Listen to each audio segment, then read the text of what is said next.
The next is your marketing materials, your digital presence, and your personal presence. First, we're going to go to communications. How many of you have heard the term brand voice?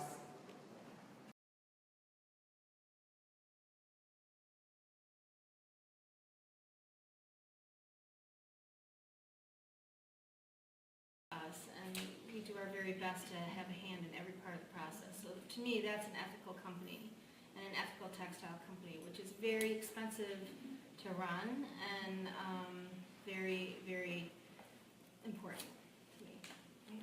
Sort of the same thing that we just heard, you know, obviously where my brain started was with the fair trade part of it, so that I was exposed to some places in the world that were not paying wages, that were living wages, and like I said, the tie factory I was in was not a sweatshop, but I know there was some. And so we started there. We moved into then eco-friendly organics, being more kind to the earth. For MATA, ethical basically means abiding by the 9 principles of fair trade. We're members of the Fair Trade Federation and the Chicago Fair Trade Group. Catherine's here. We're all at different phases, and I've been doing it for over 6 years, and these guys have been doing it much longer than that. And the amount of information that we can get from our suppliers changes constantly, because some people are willing to offer information and some are not. So we can find organic cotton, but who's making it, who's growing it, who's milling it. But for Glasshouse, it's soup to nuts as well, from our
describes a legend most.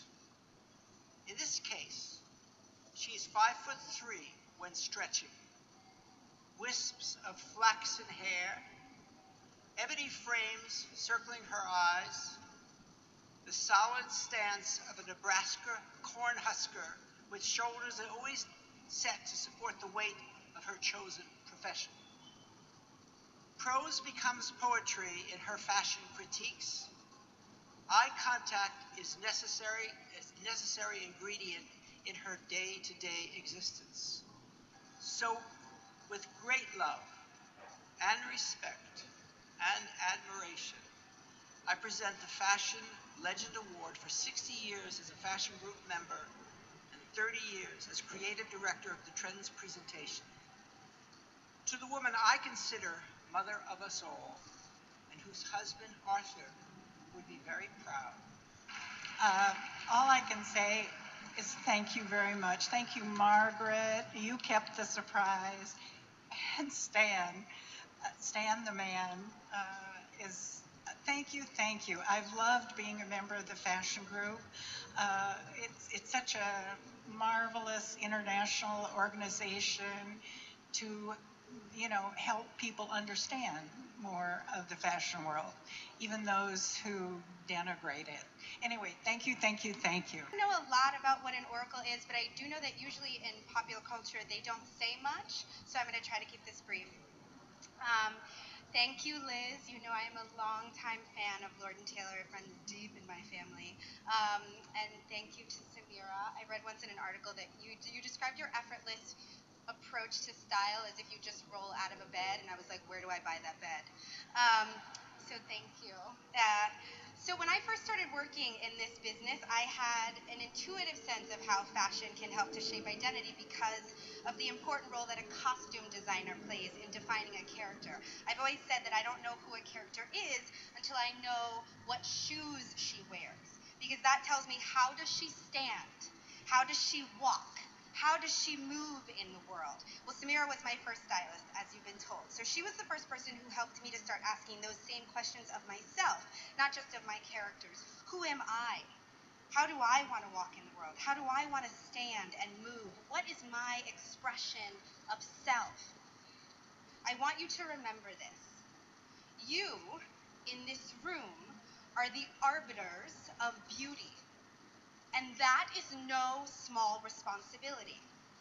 You give people the tools to express themselves and to live who they are, to live their identities. And that is no small thing. Not only do you literally make the world more beautiful, but you help us all have the tools and the language to express our individual beauty. And express ourselves we must, in fashion and otherwise.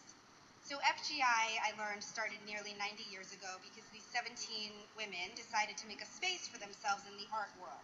And in coming together, these women helped to legitimize American fashion and make it something that was globally celebrated.